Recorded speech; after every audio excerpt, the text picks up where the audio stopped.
Dans l'évangile de Jésus-Christ, selon saint Luc. En ce temps-là, on venait de crucifier Jésus et le peuple restait là à observer. Les chefs tournaient Jésus en dérision et disaient « Il en a sauvé d'autres, qu'il se sauve lui-même s'il est le Messie de Dieu, l'élu !»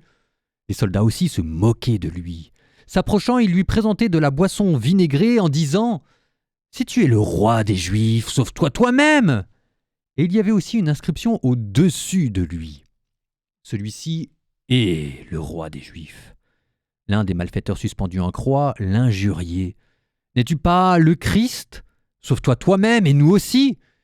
Mais l'autre lui fit de vifs reproches. « Tu ne crains donc pas Dieu ? Tu es pourtant un condamné, toi aussi, et puis pour nous, c'est juste, après ce que nous avons fait. Nous avons ce que nous méritons. » Mais lui, il n'a rien fait de mal. Et il disait « Jésus, souviens-toi de moi quand tu viendras dans ton royaume. » Jésus lui déclara « Amen, je te le dis. Aujourd'hui, avec moi, tu seras dans le paradis. »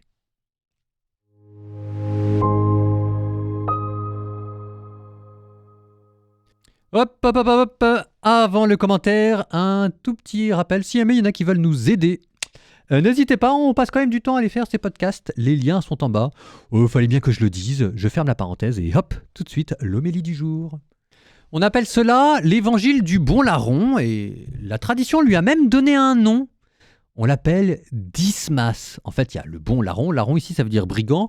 Même si dans le texte, on a plutôt le sentiment que ce sont des malfaiteurs, voire des criminels, peut-être des zélotes, on ne sait pas exactement, mais ils ont tué quelqu'un. C'est pour ça qu'ils sont crucifiés. Il y a Dismas, le bon larron, à droite de Jésus, et il y a Gestas, le mauvais larron, à gauche de Jésus. Vous faire attention dans les représentations traditionnelles, quand vous regardez des peintures de crucifixion, quand vous voyez les trois crucifiés, il y en a toujours un qui se tord de douleur, et ça c'est le mauvais larron qui est rongé par la culpabilité, Gestas, et puis un autre, parfois on voit même son âme qui est en train de s'échapper de sa bouche, et ça c'est Dismas qui est en train de mourir et d'aller au ciel.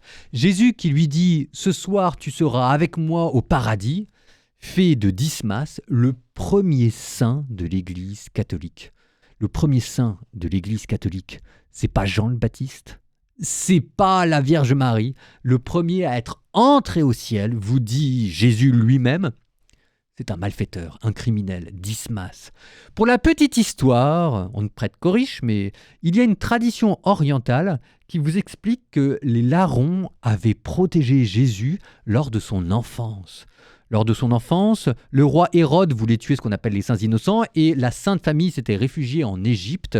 Et on raconte que à ce moment-là, ils auraient été pourchassés par des brigands et que Dismas, déjà, serait venu en aide à Jésus. Bon, il faut en prendre, il faut en laisser, mais je trouve ça intéressant que vous connaissiez cette tradition, cette anecdote. Vous savez, les évangiles, il y a un petit côté aussi album de famille, et Dismas est votre frère. Un jour, vous verrez Dismas au ciel. C'est peut-être lui qui sait, qui nous accueillera. Dans l'imagerie populaire, c'est Saint-Pierre qui a avec ses clés. Peut-être, mais en tout cas, la première personne quand même à entrer, c'est Dismas. Et je suppose qu'il va garder quelque chose de cette gloire-là dans le ciel. Quelques petits points que cette histoire nous rappelle. 1. La conversion est toujours possible, jusqu'à la dernière seconde.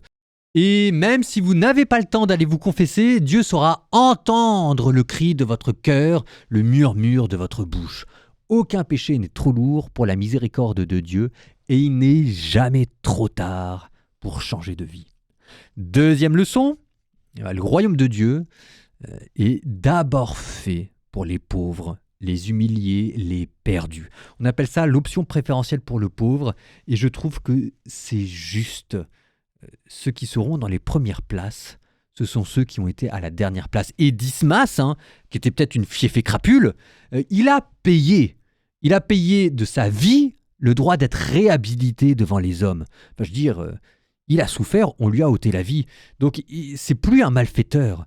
C'est quelqu'un qui a été brisé par la justice humaine, à tort ou à raison, peut-être, mais en tout cas, il a acquis le droit d'être racheté, il a acquis le droit d'être aux premières places du royaume. Troisième petite leçon, La foi transforme les défaites en victoire. Vous voyez, c'est quand même curieux, c'est un malfaiteur qui arrive à reconnaître Dieu sur une croix. Ben, peut-être faut-il avoir raté sa vie pour voir ce que signifie vraiment que l'échec et la réussite. Tiens, encore une autre leçon. C'est quand même assez curieux qu'en Dismas se rejoignent de manière parfaite justice et miséricorde.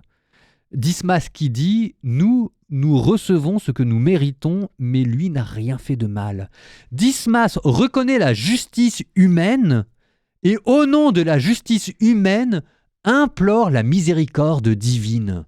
C'est quand même fou ça.